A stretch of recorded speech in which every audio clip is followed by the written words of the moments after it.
রাজধানীর মিটফোর্ড হাসপাতালের সামনে ব্যবসায়ী সোহাগকে হত্যার প্রতিবাদে বিভিন্ন স্থানে বিক্ষোভ করেছেন সর্বস্তরের মানুষ।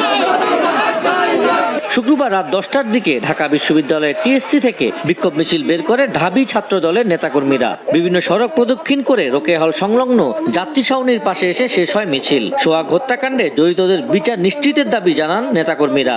সোহাগ হত্যাকারীদের বিচারের আওতায় এনে দ্রুত শাস্তি নিশ্চিত করতে হবে।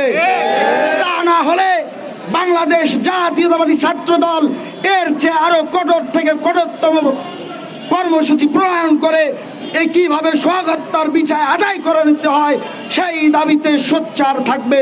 একই দাবিতে রাজু ভাস্কর্যের সামনে বিক্ষোভ সমাবেশ করে ইসলামী ছাত্র আন্দোলনের নেতাকর্মীরা। এ সময় প্রকাশ্যে এমন নৃশংস হত্যাকাণ্ডের প্রতিবাদ জানান তারা। একই স্থানে বুয়েটের শিক্ষার্থীরাও হত্যার তীব্র নিন্দা জানিয়ে সমাবেশ করেন। শিক্ষার্থীরা বলেন, একজনকে পিটিয়ে হত্যা কোনোভাবে গ্রহণযোগ্য নয়। অভিযুক্ত মাহিন, রবিন সহ সকল খুনিকে গ্রেপ্তার করে সর্বোচ্চ শাস্তি নিশ্চিত করতে হবে।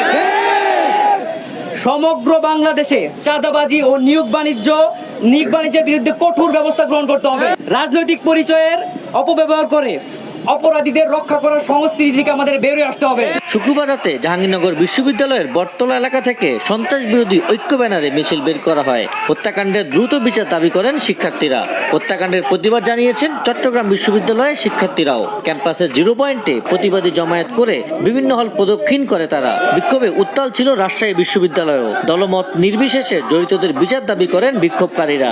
নতুন করে আর কেউ যদি দখলদারিত্ব করতে চায়, চাঁদাবাজি করতে চায়, টেন্ডারবাজি করতে চায়, তাহলে বিপ্লবী জনতা তাদের বাধা হয়ে দাঁড়াবে। আবার শহীদ তামান্না নিয়ে রাজপথে নামবো, কিন্তু আপনাদের এই অন্যায়, জুলুম, হত্যা আমরা মেনে নেব না, আমরা বরদাস্ত করব না। কোন মানুষ যেন ভবিষ্যতে ফাঁসিবাদ হয়ে উঠতে পারে, এই ধরনের কোন গোষ্ঠীকে বাংলাদেশের দায়িত্ব না দেয়, সেই হিসেবে আমাদের তৎপর ভূমিকা রাখতে হবে। ব্যবসায়ী খুনের প্রতিবাদে চট্টগ্রাম ও পাবনায় বৈষম্য বিরোধী ছাত্র আন্দোলনের নেতাকর্মীরাও বিক্ষোভ মিছিল করেন। বক্তারা হুঁশিয়ারি দিয়ে বলেন, শেখ হাসিনা ও আওয়ামী লীগের যে পরিণতি হয়েছে, চাঁদাবাজদেরও একই পরিণতি হবে। তারা যদি আওয়ামী লীগের মতো ব্যবহার করে, ইনশাআল্লাহ তাদের পরিণতি আওয়ামী লীগের মতোই হবে। যদি এই সন্ত্রাসীদের বাঁচানোর জন্য যদি কোনো রাজনৈতিক দল, কোনো ব্যক্তি, কোনো প্রশাসন চেষ্টা করে, এর জন্য আমরা কঠোর ডাঁট জবাব দিতে আমরা প্রস্তুত। জড়িতদের দ্রুত বিচার দাবি করে দেশের চাঁদাবাজদের কোনো ঠাঁই হবে না বলে হুঁশিয়ারি উচ্চারণ করেন বিক্ষোভকারীরা। দেশের স্বাধীনতা